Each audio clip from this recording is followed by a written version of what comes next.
What if I told you that is an old trick that can pull water out of thin air, not with magic, not with futuristic machines, and not with billion-dollar infrastructure, just by using the atmosphere itself? That sounds impossible because modern water systems have trained people to think water must come from only 3 places: underground reservoirs or pipes.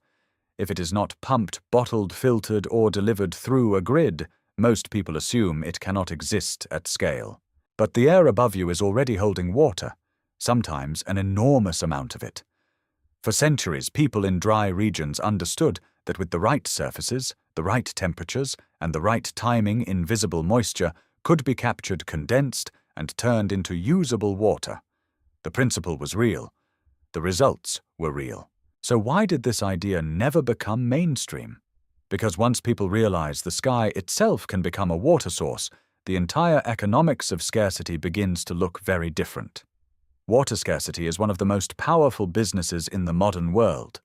Cities spend fortunes on pipelines, reservoirs, pumping systems, treatment plants, desalination projects, bottled water logistics, and emergency supply chains. Entire industries depend on one assumption: staying unquestioned. If people need water, they must buy access to infrastructure. That is why the atmospheric water idea feels so disruptive. Because it begins with a fact so simple that most people overlook it: the air is not empty. Even in places that look dry, the atmosphere often carries a hidden reservoir of water vapor. You cannot see it, and most of the time you do not think about it, but it is there, moving above fields, rooftops, deserts, coastlines, and cities every single day. The old trick was never about creating water from nothing. It was about harvesting what was already present. That distinction matters, because once you understand that water can be gathered from air through condensation, cooling surfaces, temperature differences, porous materials, and carefully timed collection methods, a new question appears. Why was this never treated as one of the most important survival technologies in the world? Why do most people grow up learning about wells, pumps, dams, filters, and bottled supplies, but almost nothing about old atmospheric collection systems that could pull usable water from humidity fog and night air? The answer may have less to do with whether the method worked, and more to do with what kind of system the world chose to build around water. Large systems favor centralized control. Invisible methods are harder to monetize. Cheap passive collection looks less impressive than industrial supply. And that is where the mystery begins. Not in whether the atmosphere contains water. It clearly does. The real mystery is why a low-cost method for pulling water from the air remained a forgotten fringe idea, while the world invested trillions into making water seem accessible only through expensive controlled networks. To understand the atmospheric water trick, you have to go back to a time when survival depended less on machines and more on observation. Long before industrial pipelines and electric pumps, people in dry and coastal regions learned a simple truth: the air changes before the land does. It carries moisture long before that moisture becomes visible as rain, mist, or dew. The sky was not just weather. It was storage. Ancient communities did not describe this in modern scientific language, but they understood the pattern well enough to use it. They watched how stones became wet before sunrise. They noticed that certain surfaces gathered droplets while others stayed dry. They saw that cloth, rock, clay plant fibers, and shaded structures could attract or hold moisture from night air fog and shifting temperature layers. And from those observations came one of the oldest survival ideas in human history. If water exists invisibly in the air, then the right surface can persuade it to appear. That principle emerged in many forms. In arid and semi-arid regions, people relied on dew collection from rocks, rooftops, woven materials, and cooled surfaces. In fog-heavy landscapes, communities learned to place barriers and textured materials where moving air would surrender moisture. In some places, underground or semi-enclosed stone systems helped create conditions where cooler surfaces could condense humidity. In others, water was guided from night-cooled structures into storage points by slope texture or gravity. These systems were rarely advertised as atmospheric water technology. They were simply part of local intelligence. That matters because modern people often imagine innovation as something that begins in laboratories. But many of the most useful environmental techniques began as repeated noticing. A farmer sees moisture on one wall but not another. A builder notices that shaded stone collects dampness more reliably than exposed metal. A desert traveler learns that morning dew can be trapped more effectively on some fabrics than on bare ground. Slowly, through repetition, a survival method forms. The old atmospheric water trick was born from exactly that kind of intelligence. It did not require people to invent water. It required them to understand phase change. Though they may not have used the word condensation, they understood its consequences. Warm air can hold more moisture than cool air. When humid air touches a colder surface, some of that invisible vapor becomes liquid. When fog passes through the right material, droplets can form, merge, and drip downward. When night temperatures fall and surfaces radiate heat away, efficiently, water can gather silently by dawn. This is why old water harvesting cultures often paid close attention to stone, clay, elevation, airflow, nighttime cooling, and material texture. These were not decorative concerns. They were tools for persuading the atmosphere to release what it was already carrying. Over time, however, this knowledge became fragmented. Part of the reason was scale. Atmospheric collection usually worked best when adapted to local climate. A method that succeeded on a foggy hillside might fail in a hot inland plain. A roof that gathered dew in one season might produce little in another. Because the results depended on microclimate wind temperature swings and surface design, the knowledge remained local rather than universal. That made it harder to industrialize. A pipeline works the same way everywhere once built. A bottle can be sold anywhere once filled. A pump can be standardized. But atmospheric collection belongs to place, and systems that belong to place are often harder for centralized institutions to dominate. As industrial society expanded, water gradually became something people expected to receive rather than harvest. Wells became larger. Reservoirs became symbols of progress. Pumps, canals, treatment plants, and municipal supply networks transformed water from a local ecological relationship into an engineered service. That shift brought real benefits, but it also changed the public imagination. Water from the ground felt serious. Water from the sky felt primitive.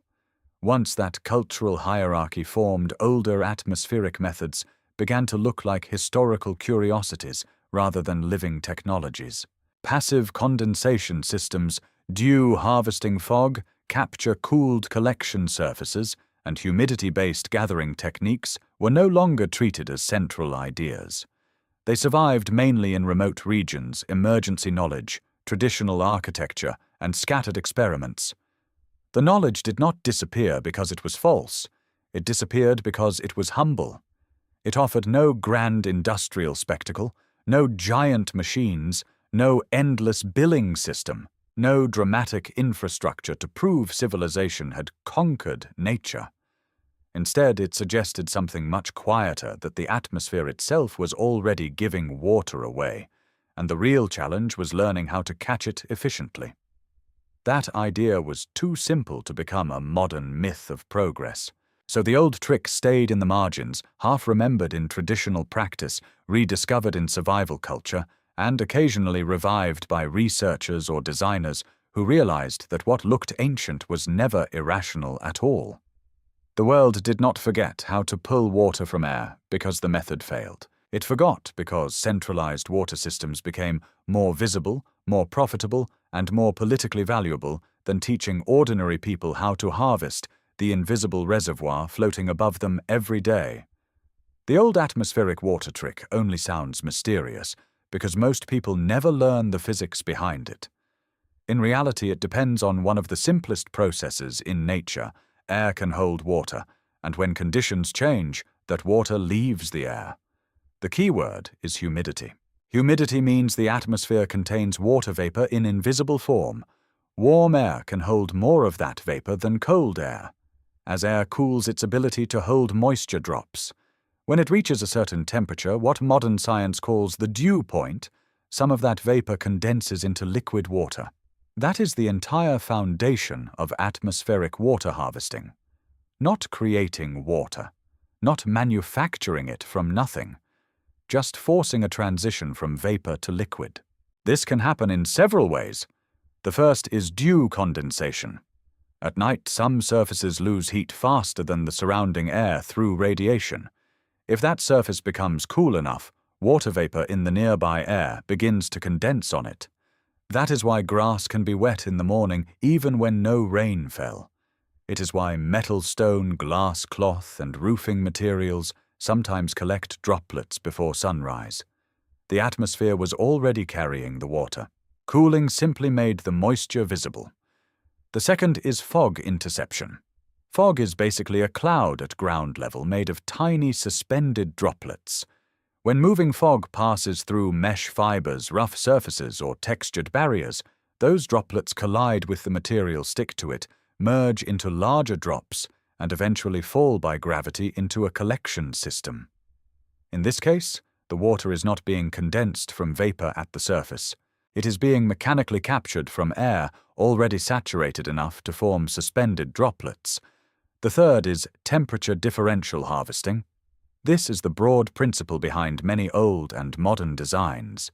If you can create a surface cooler than the surrounding air, or maintain a space where humid air contacts cooler material, you increase the chance that moisture will condense. This can happen naturally through shade night, cooling underground thermal stability, airflow design, radiative surfaces, and materials that release heat efficiently after sunset. So why does this sometimes work better than people expect? Because the atmosphere can hold an astonishing amount of water without looking dramatic. Even air that feels dry may still contain recoverable moisture. In humid climates, the amount can be very large. The challenge is not whether water exists in the air. The challenge is whether your system can convert enough of that invisible moisture into liquid using the right environmental conditions. That depends on 5 major factors. Temperature. The closer air gets to its dew point, the easier condensation becomes. Warm, moisture-rich air that cools rapidly can yield visible water surprisingly fast. Relative humidity. Higher humidity means more available moisture. Atmospheric collection becomes easier and more productive as humidity rises. Surface properties, texture, emissivity, thermal mass, and coating all matter. Some surfaces cool better at night. Some encourage droplets to form. Some help water bead and run off efficiently into storage instead of re-evaporating. Air movement. Moving air brings fresh moisture to the surface. Too little airflow limits replenishment. Too much heat or turbulence can reduce performance depending on the design. Timing. Many atmospheric systems work best at night dawn or during fog events. The method is not always constant. It is rhythmic, synchronized with climate cycles.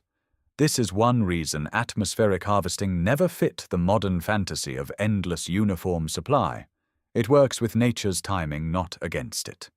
And that is also why the phrase infinite water is emotionally powerful, but scientifically misleading. The atmosphere is not an unlimited source in the sense that you can ignore local conditions and collect water everywhere at any scale. What it does offer is a renewing reservoir. Water constantly evaporates, moves through air, condenses, falls, and rises again in the hydrological cycle. Atmospheric harvesting taps a circulating stream that is already in motion. In other words, the source renews itself, but access depends on design and climate. That distinction matters because it separates real science from fantasy. The old trick works not because it breaks physical limits, but because it uses them intelligently.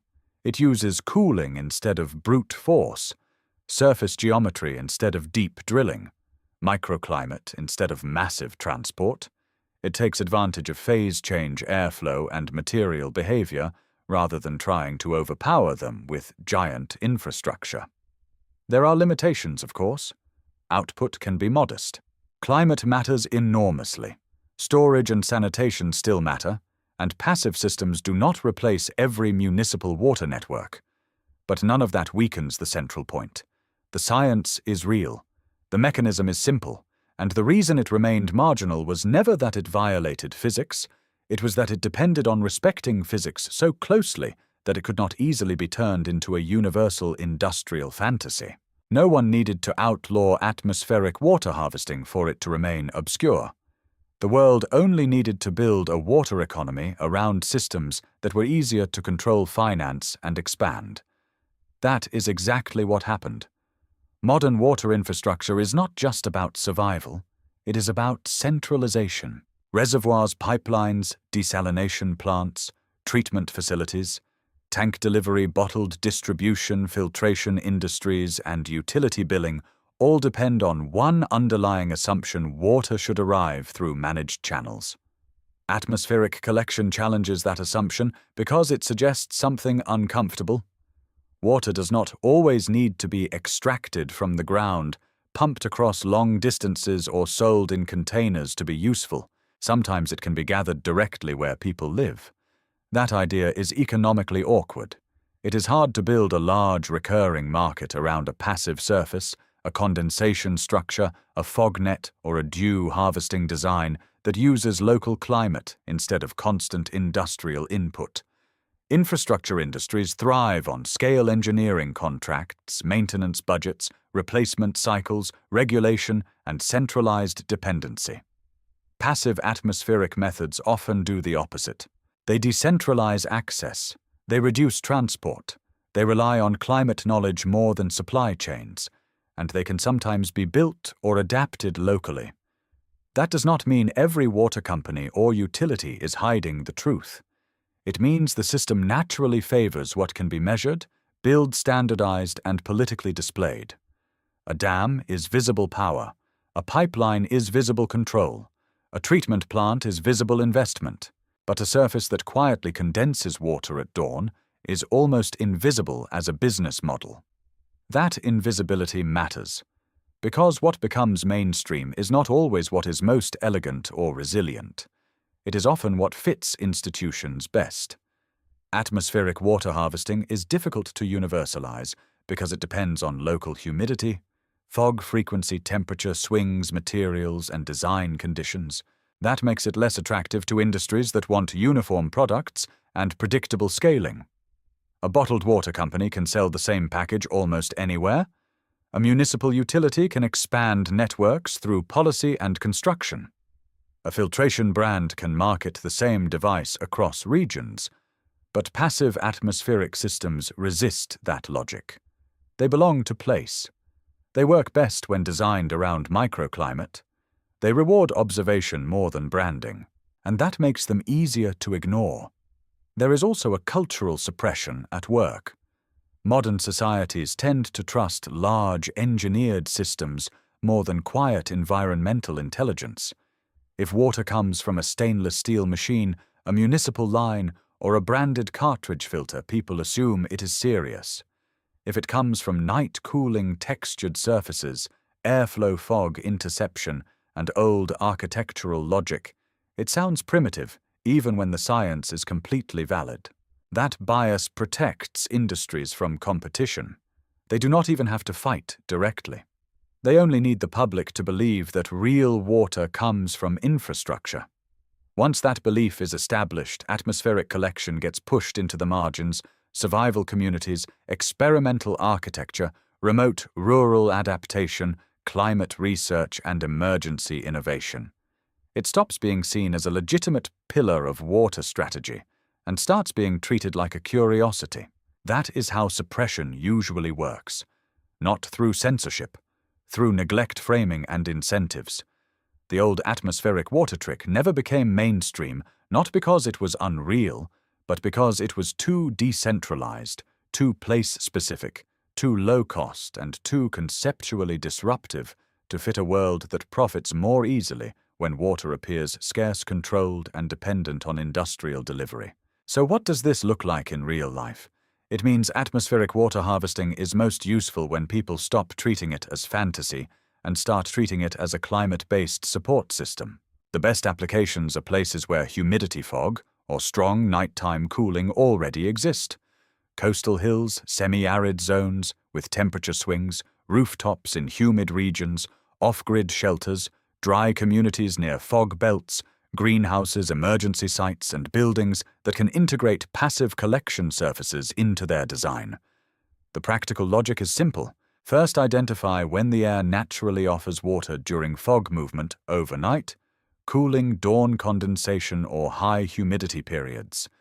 Then create surfaces or structures that encourage capture, textured panels, mesh barriers, radiative cooling surfaces, sloped collection planes, shaded condensers, or materials designed to let droplets form and run into storage. The goal is not to replace every pipe in the world. The goal is to harvest free atmospheric moisture wherever local conditions make it realistic. That is how old systems were meant to work. They were adaptive, local, low energy, quietly repeatable. And that is still where the method has power today. Atmospheric water harvesting works best as a decentralized layer of resilience.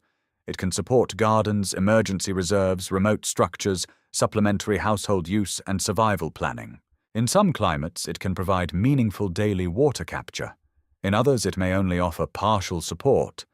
But even partial support matters, because once people learn to collect water from air, dependence begins to shrink. And when dependence shrinks, the idea of water as something available only through large, controlled systems starts to weaken. The old atmospheric water trick was never really about infinite water. It was about remembering that the atmosphere is already part of the water supply. For centuries, people understood that invisible moisture could be captured through cooling surface design, fog interception, and patience.